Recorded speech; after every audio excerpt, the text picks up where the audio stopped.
together to have impact on the video industry, because sadly we see a lot of lack of diversity in this industry, and the goal is really to change mentalities and enhance the voices of women who are free or want to enter the industry. I'm here today with Apie, Choolwe, and Queen Arrow. Apie is Choolwe from Zambia, and Queen Arrow from Kenya. Hopefully we can have good enough, but I will let everybody introduce themselves so that you guys can see what each of us does. Maybe you want to start, Apie? Okay, no problem. Hello, everybody.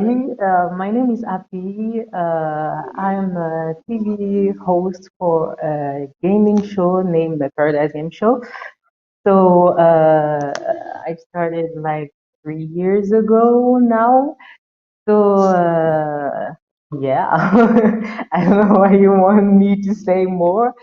I I really like the gaming industry. I really want it to be more developed in Africa and for women too, because it's very difficult to be heard in this industry, and also being in Africa, it's even harder. So that's why I like your initiative, like Afro Gamers, and initiative like that in all of Africa. I think it's a good. Yeah. So Thank you very much. will Well, let. we're not here to talk about the You Are the Stars, so we're going to do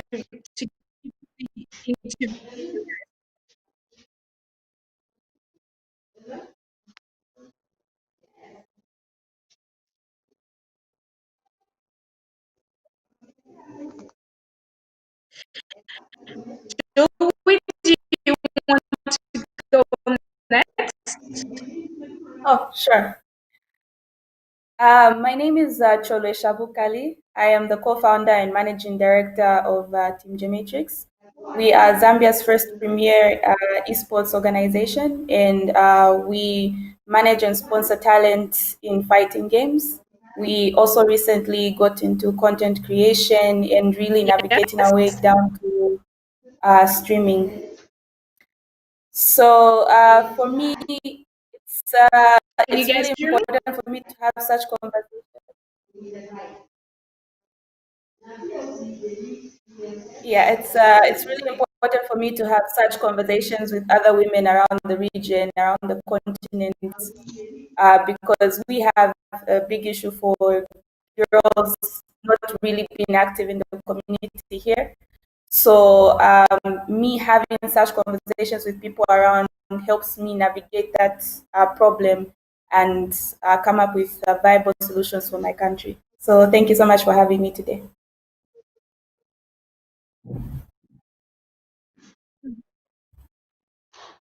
Thank you for being here with us, Choolwe. Queen Arrow, can you hear us? And if yes, do you want to introduce yourself? Sure. My name is Sylvia Gadoni. I'm also known as Queen Arrow. A tech and seven player and content creator.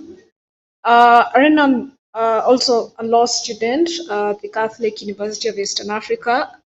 I'm really invested in the games industry, not just here in Kenya, but Africa, because we don't really see much of African talent represented internationally.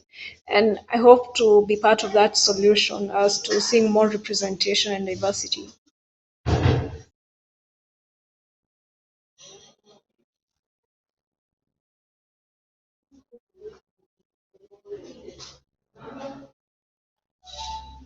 I think all on the stage when it comes to not just, as female gamers, but as Black, obviously, history. So it's to have you be way to have an interview. So let's just dive in right now and talk about what we really want to talk about here today. I'd like, if you're okay with us getting to know each other a little bit, Can you tell us a little bit about your own gaming experience and how you got into this whole gaming industry, not necessarily in the working space, but more as a gamer? How did you get to start playing video games? Can you tell us about that, Choolwe? Oh, sure. I got into video games when I was 5 or 6 years old. It was the first time I was meeting a certain cousin of mine and his brothers.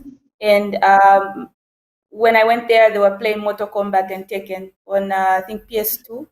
So that was my first experience, and since then they became like my favorite cousins, and I would go there every holiday, every Christmas, and I really learned to play with the guys, and that's how I really got into gaming. So MK and Tekken were my first games. Since then, it's been part of my life. That's amazing. So you're very into fighting games. Yeah.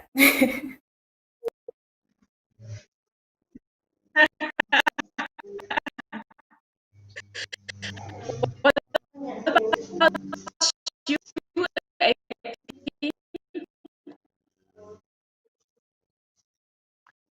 Um, So I started with platform games. I didn't start with fighting games as Choolwe said, but I had a sister who played a lot of video games, but it was Mario. I started with Mario, like uh, late at night, playing Mario on the little TV, putting the blankets over our heads not to be catched by parents, and so it became my favorite thing to do. And when I went to my cousin's place, they had the PlayStations, they had Xbox, so I really liked finding out about the new games, fighting games, also sports games. But I stopped really soon because I didn't like much. Um, and yeah, I started very very early, like in my childhood with that, and since today, I'm in it.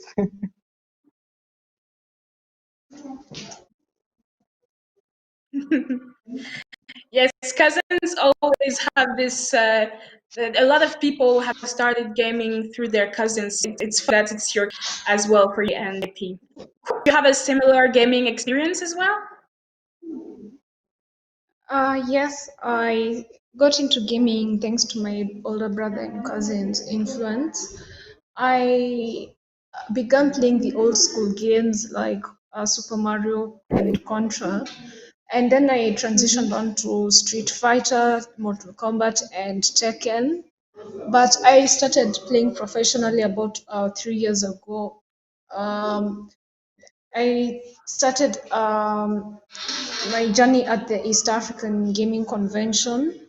I participated in a Mortal Kombat 10 tournament where I came in fourth place, and since then, as they say, the rest is history. That's amazing, and you've been very successful ever since.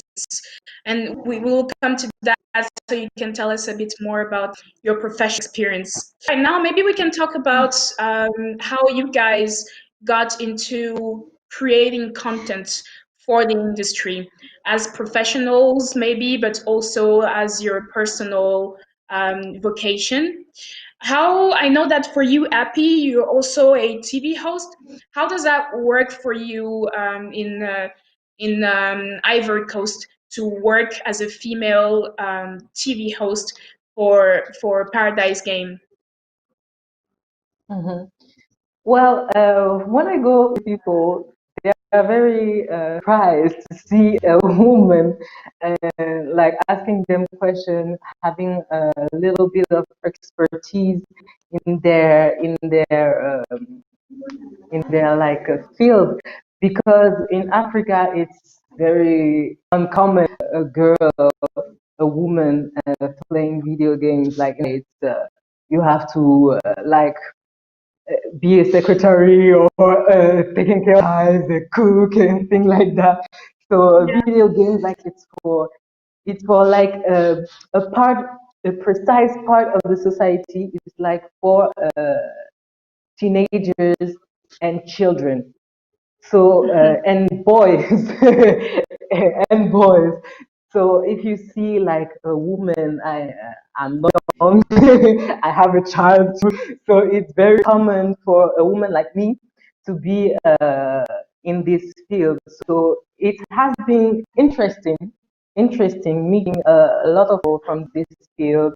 I meet professionals, I meet gamers, um, and it's interesting to see how the gaming industry is evolving in Africa, because you see right now the gaming industry is very I don't know how to say it, but it's like it's getting born now in Africa. It's a very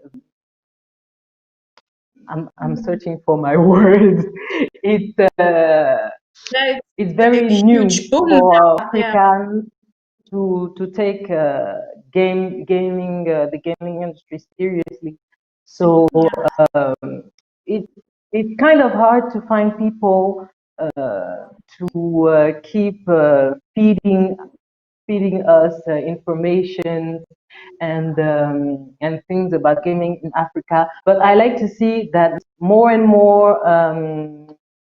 We can see more and more people getting interested in being gamers, in being content creators, and I think it's cool.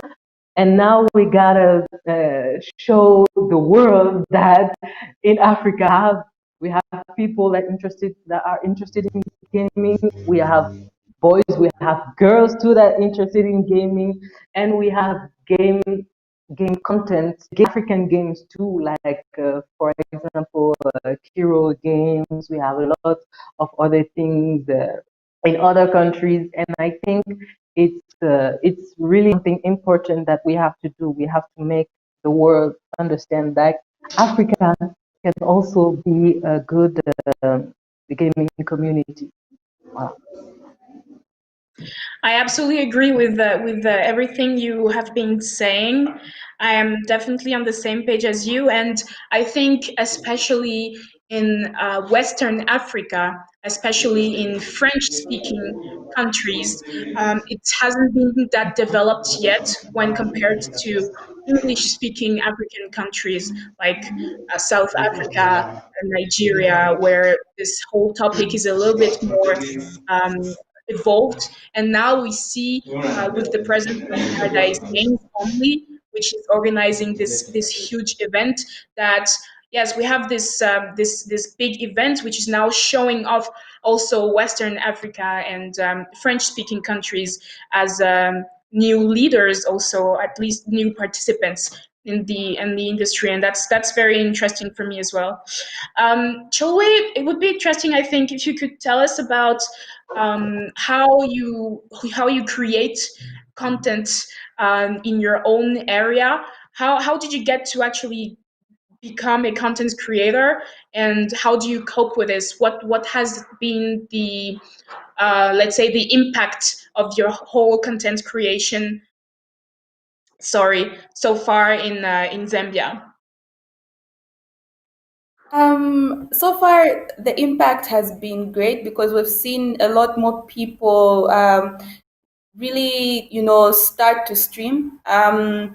We signed a certain great man called Makasamwenya.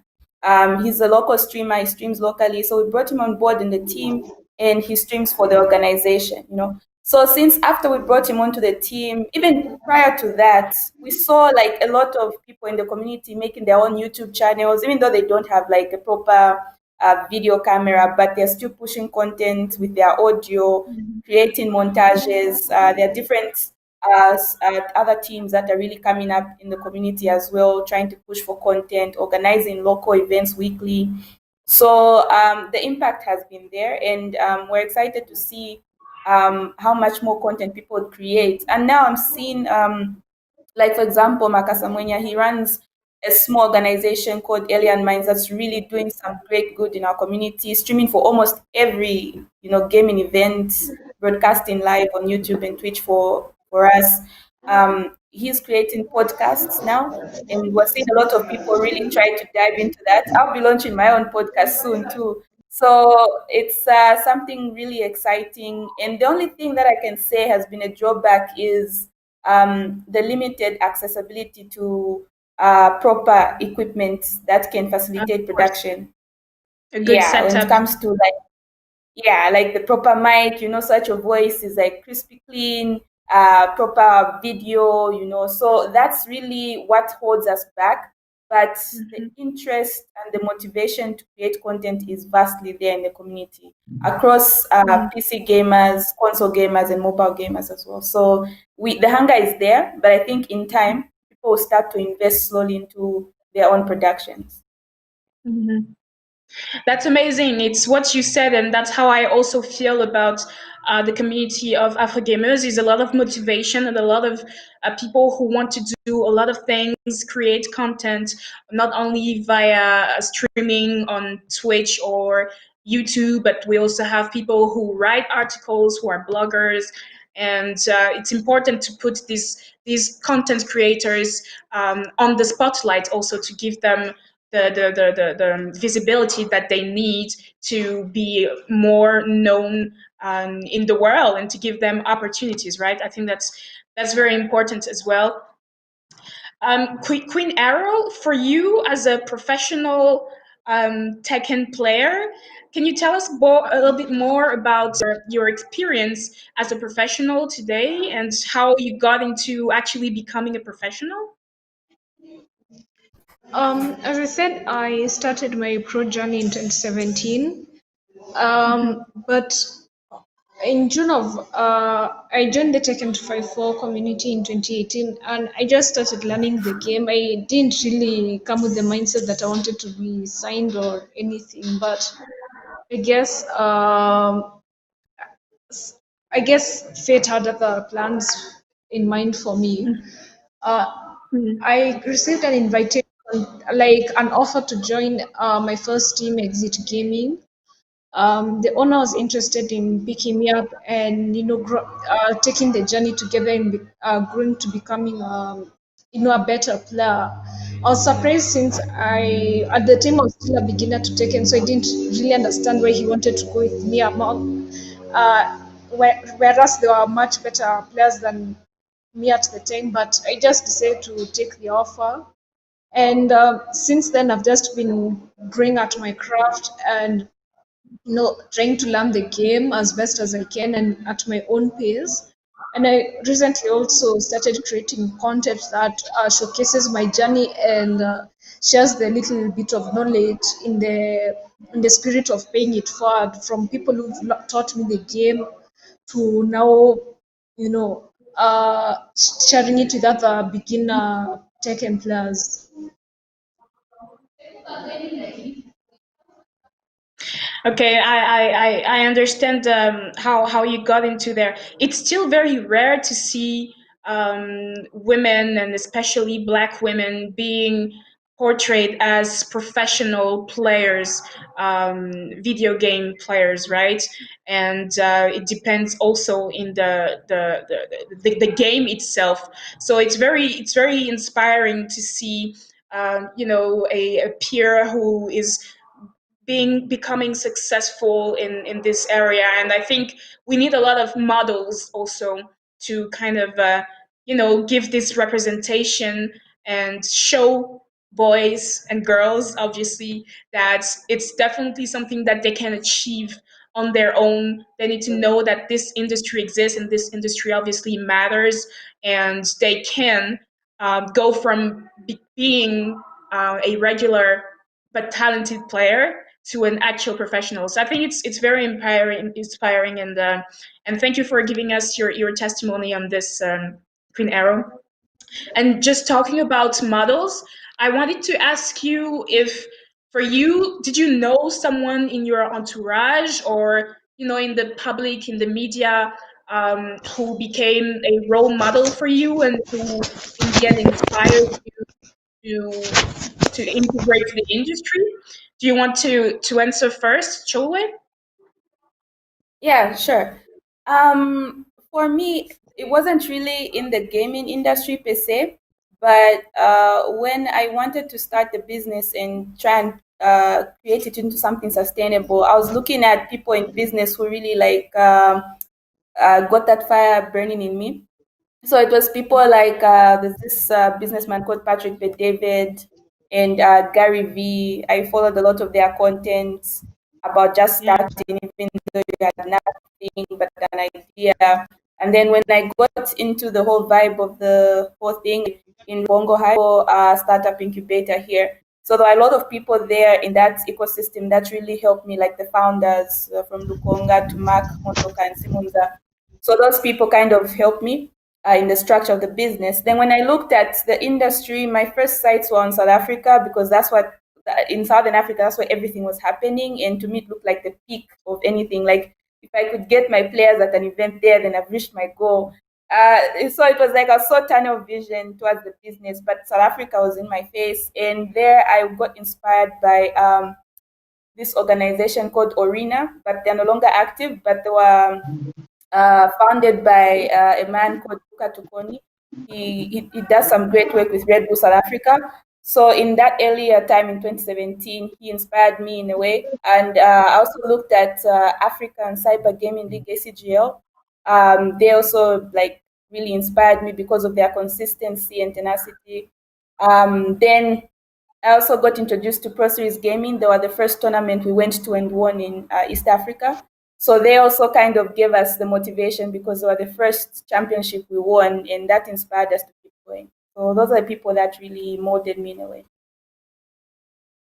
That's so funny. So you really got from a creating content perspective first. You looked at who are the people who are doing this best, and you try to get as much expertise and to learn as much as possible from them before turning into models in the video game industry. So I wouldn't be surprised to see that your whole content creation process is very successful right now. So yeah, well done.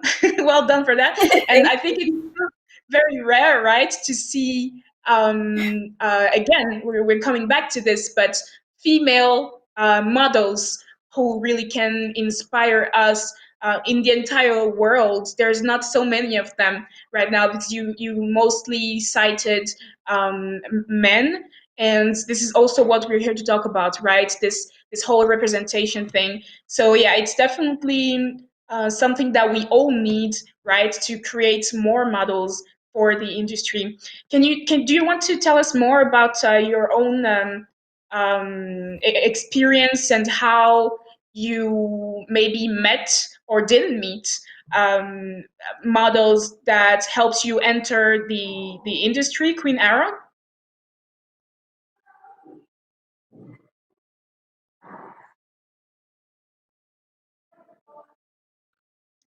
Can you hear us, Queen Arrow?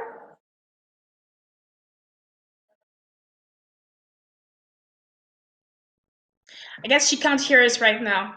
We will wait a little for her. But meanwhile, do you want to tell us, Apie, for you, if you had models who really helped you or who inspired you to get into the industry? Well, what got me into the gaming industry was more of like I saw that the gaming industry in Africa was wrongly seen. So that's why I firstly came into the gaming industry, like what's the problem, why people in Africa can't play video games without it being seen badly, why do women can't play video games without it being seen badly. I don't understand. So I started to follow people. I started to follow girl gamers like Ebonics in the United States.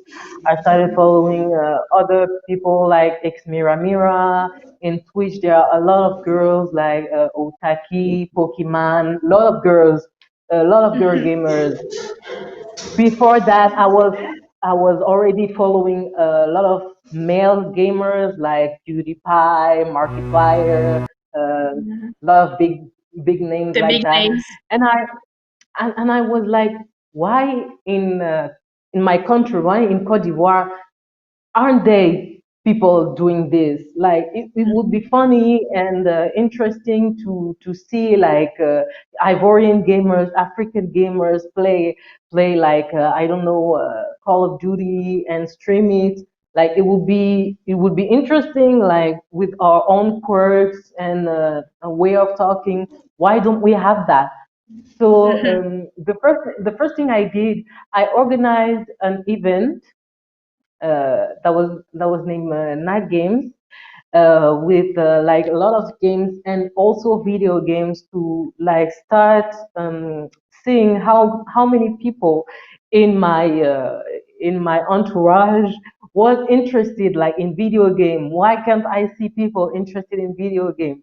And then I saw that there were a lot of people interested in video games, and that we could do something about it, and for it to be like a normal thing in Africa. So, and that's when Paradise Game approached me to host the TV show. So I was like, oh, okay. So there are people who are trying to do things like me to modernize and make gaming more normal in Africa. So yeah, that's when I really came into the gaming. So there was a lot of people that I was following, and today I'm following even more people like you.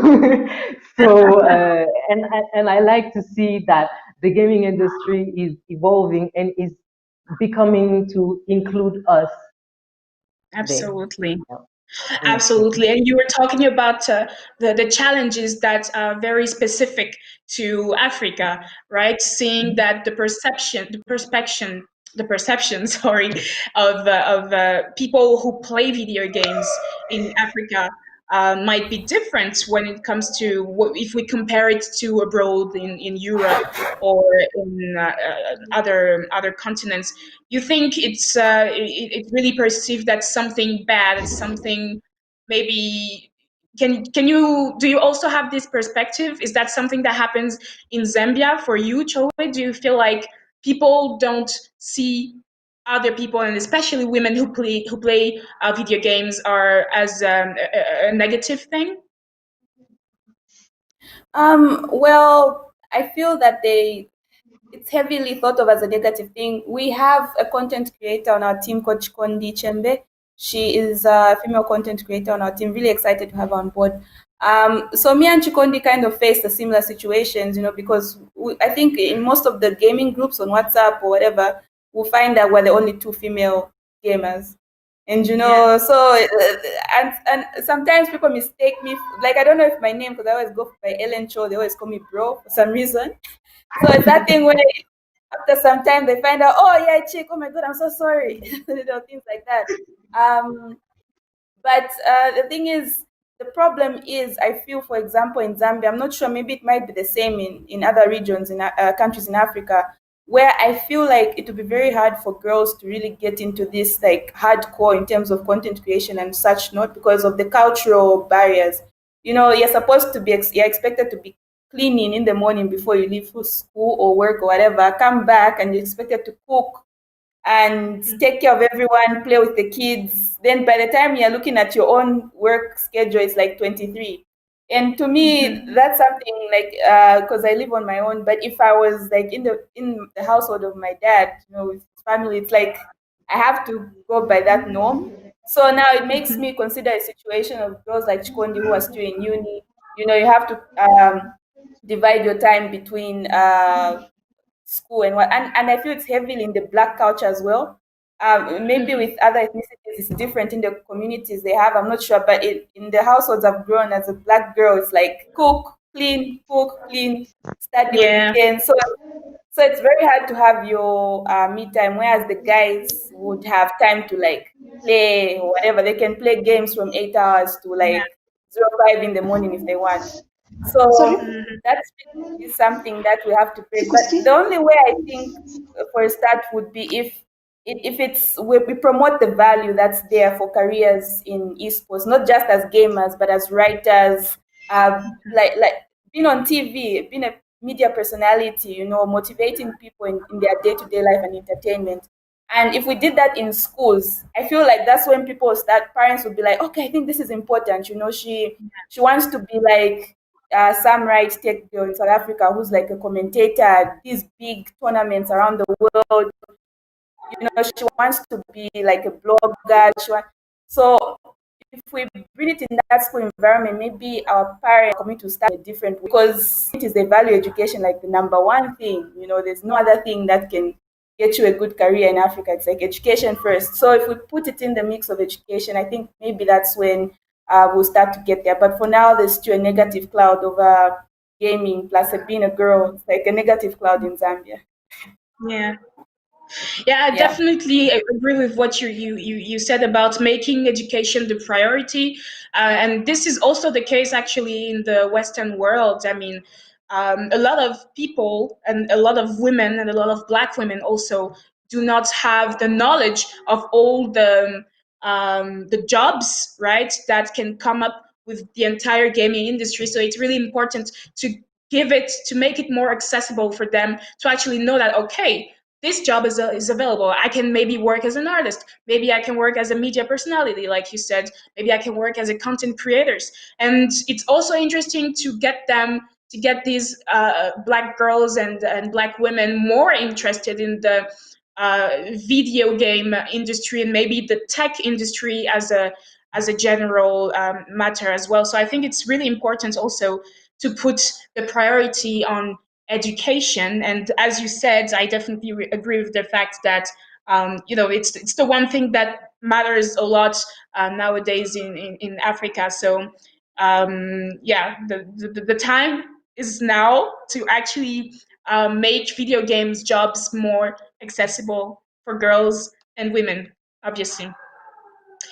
So my next question for you, ladies, will be about how you see the evolution, right, of esports in Africa right now, or rather in your own country. What do you think has been the journey for esports so far in your own country? And for you, how do you hope it will keep going? How do you want it to keep lasting?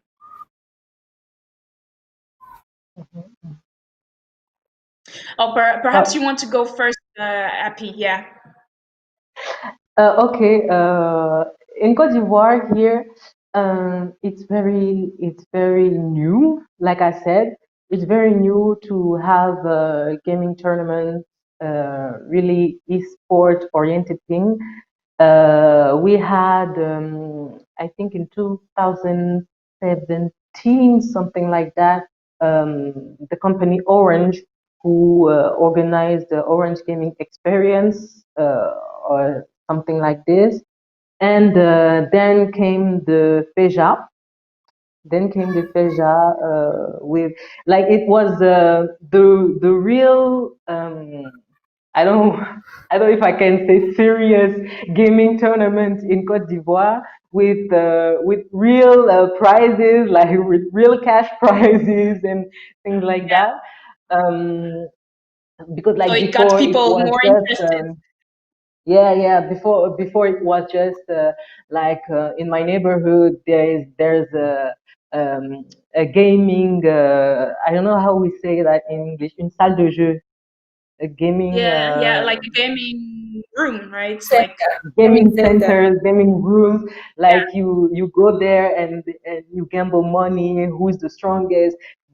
That was the only way to, if I can say, the only kind of tournaments that we saw. But now, with Orange and the FEJA, we have really serious gaming tournaments, and we can see now that like gaming can be like a, a career. You can make a career of gaming. So it helps people understand and take gaming more seriously.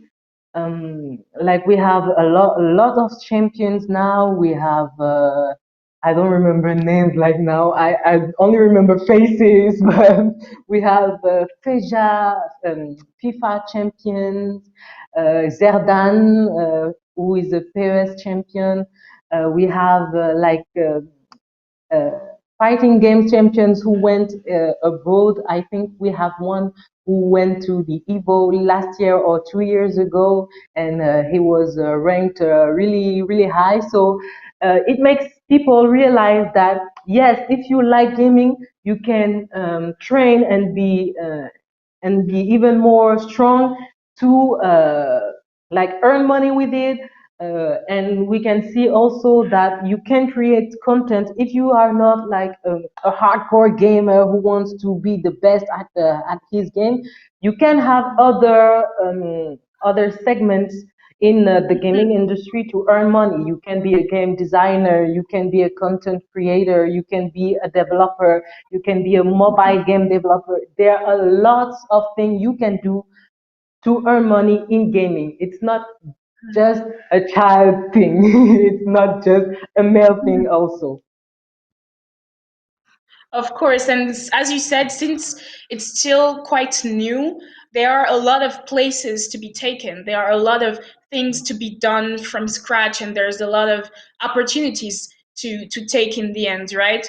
So it's really sort of, and we're really encouraging people, right, to really get more interested in this area. How do you feel about that, Choolwe? Sorry, please run the question for me again.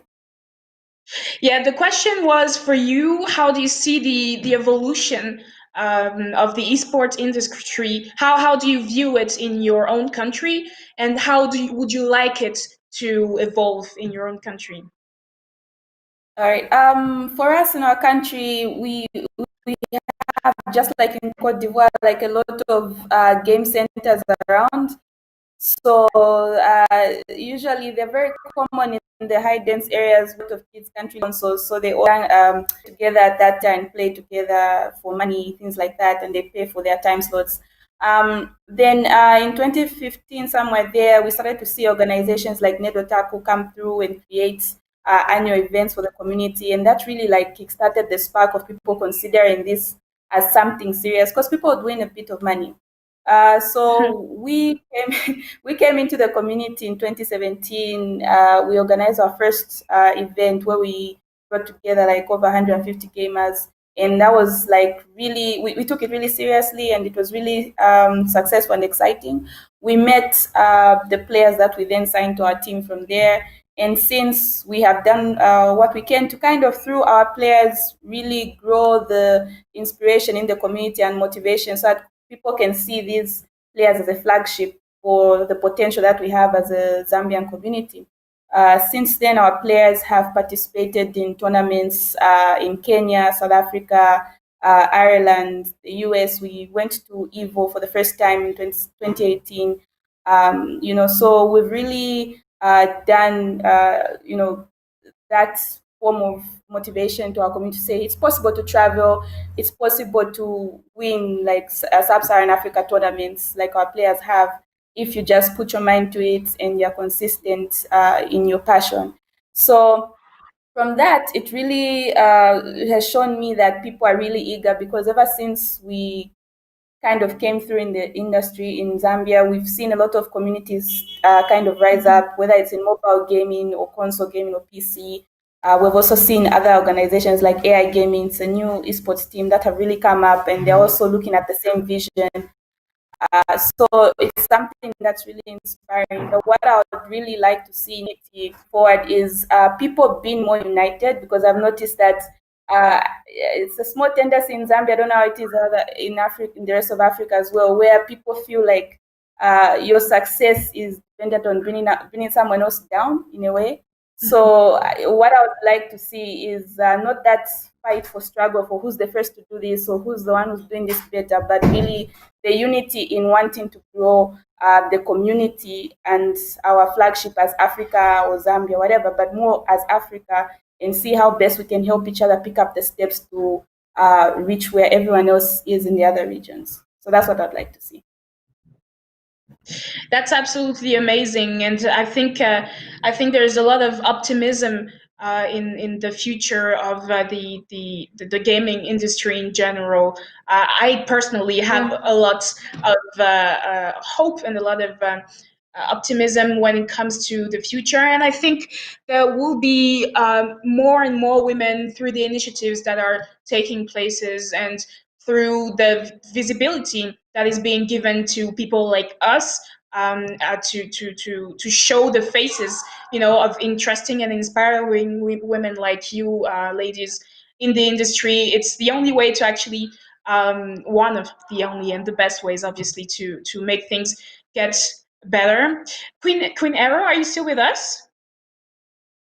Yes, sorry if I cut off at some point. I think there's a network error. That's all right. It's great if you're back, so we can wrap up with you. Maybe to tell us, so we can finish, about how you would want the industry to evolve for you, and especially from a professional player's perspective. I think it would be very interesting to have this very unique perspective on how we want the professional esports industry to evolve in the future. So far I've seen we've been having a slow but steady rise in how the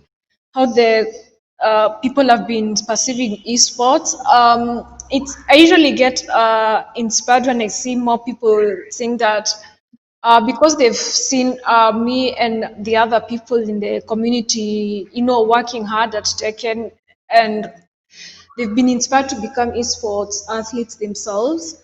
I feel that we could do a little bit better when it comes to creating proper structures for our esports tournaments, because I think we should be focused on building the community first and marketing our events better, so more and more people can become aware that video games can be a potential way for people to earn money and alleviate the unemployment situation in Africa. And it's also been great to see, like, one of our community members recently attended the Tekken Ultra event, Rocks and Roll Dubai, and he came in 65th position. So, which was great to see how we African players can measure up against other people from other regions. And I hope to see more of us going for more international events and show the world that we have some of the best players in the world, if not just Africa. Absolutely. It's not just about playing and just playing, but also promoting talents and promoting people who really are skilled. I think it's a very important point. It's a very good and actually inspiring point that we will wrap up with on this interview. Ladies, it was a pleasure meeting you, really, and I hope you keep going and you keep doing your own thing, because it's impacting a lot of people. And I only want to wish you a lot of courage and strength and motivation for everything you're doing, ladies. Thank you so much for having me today. And we will continue with the FEJA panels. If you wait a little bit, it will start in a couple minutes. So thank you, everybody, for being here. And we'll meet you Thank you for again having another us. time. Thank you.